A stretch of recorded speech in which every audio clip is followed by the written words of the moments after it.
Aujourd'hui, nous allons parler de la stabilité des prix. La stabilité des prix est définie par le Conseil des gouverneurs de la Banque centrale européenne comme une progression sur un an de l'indice des prix à la consommation harmonisé inférieur à 2% dans la zone euro. Excusez-moi, pourriez-vous expliquer ça plus simplement, s'il vous plaît? Bien. Imaginez un panier rempli de toutes sortes de produits, comme du pain, des tomates, du lait ou des chaussures, des ordinateurs. On contrôle le prix de ce panier régulièrement et on calcule la hausse annuelle du prix, ou plus rarement la baisse. Globalement, si l'augmentation est inférieure à 2%, on parle de stabilité des prix. C'est plus clair? Bon, commençons par le commencement. En fait, à quoi sert l'argent? Sans argent, nous devrions échanger une chose contre une autre. Comment un boulanger paierait-il son coiffeur? En lui offrant du pain. Mais si le coiffeur n'en voulait pas, comment serait-il payé? Tout deviendrait très compliqué. C'est pourquoi l'argent a été créé. Il facilite le commerce. Mais retenez qu'il n'a pas toujours conservé sa valeur. À certaines époques, les prix se sont envolés.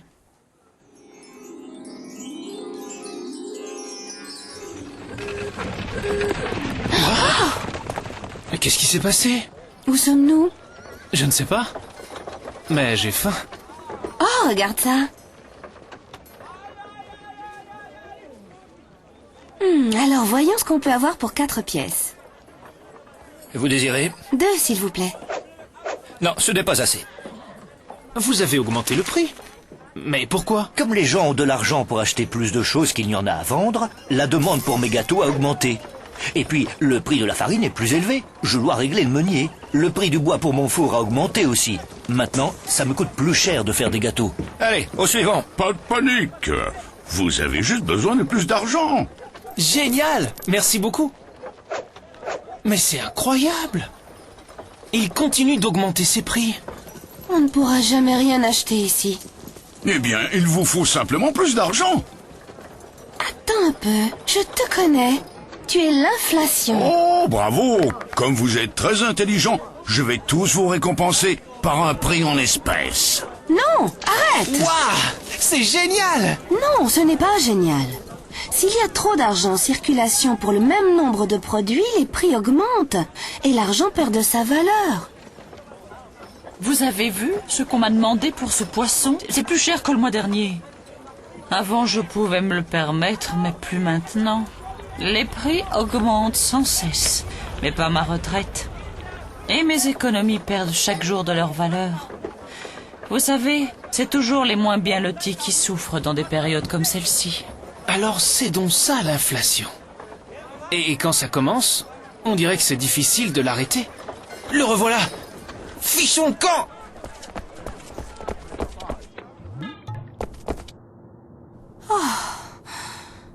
On l'a échappé belle. Je me demande qui surveille l'inflation aujourd'hui. Est-ce que la prof n'avait pas parlé de la Banque centrale européenne et de la stabilité des prix? Si. Essayons d'en savoir plus. Tu as vu où on est? Excusez-moi, est-ce que c'est vrai que votre travail est d'assurer la stabilité des prix? Comment est-ce que vous faites? Je peux peut-être vous aider?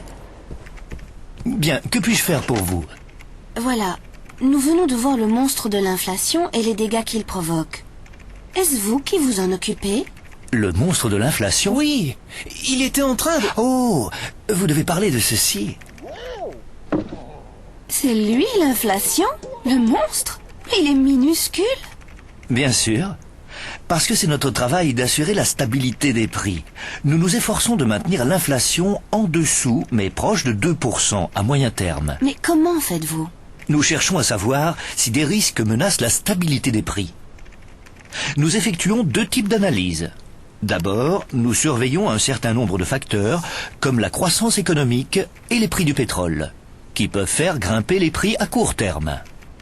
Ensuite, nous surveillons la quantité d'argent en circulation dans l'économie, car ce facteur pourrait faire monter les prix à moyen et long terme. Mais pourquoi? Nous avons constaté dans le passé qu'une inflation élevée était toujours accompagnée d'une trop grande quantité d'argent en circulation. S'il y avait trop d'argent pour trop peu de produits, on risquerait une hausse de l'inflation. C'est comme si tout le monde voulait acheter les mêmes gâteaux sur le marché. Oui, mais l'inflation ne survient qu'en cas de hausse des prix généralisée, pas seulement pour les gâteaux, mais pour tous les produits et tous les services. Mais qu'est-ce que vous pouvez y faire?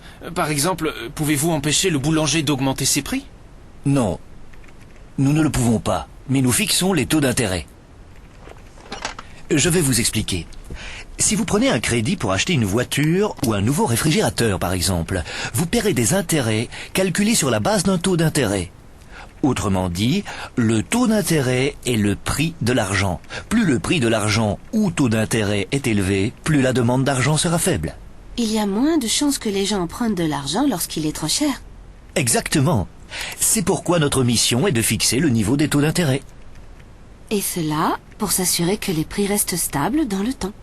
C'est ça. La stabilité des prix crée la confiance. Elle favorise l'épargne et l'investissement. Si vous faites des courses dans quelques mois, les produits coûteront à peu près la même chose qu'aujourd'hui. De plus, les entreprises investissent plus, ce qui contribue à la croissance de l'économie et à la création d'emplois. Et tout cela doit rendre le pays plus prospère. Voyez-vous, si ce petit bonhomme grandit, il peut nuire à l'économie.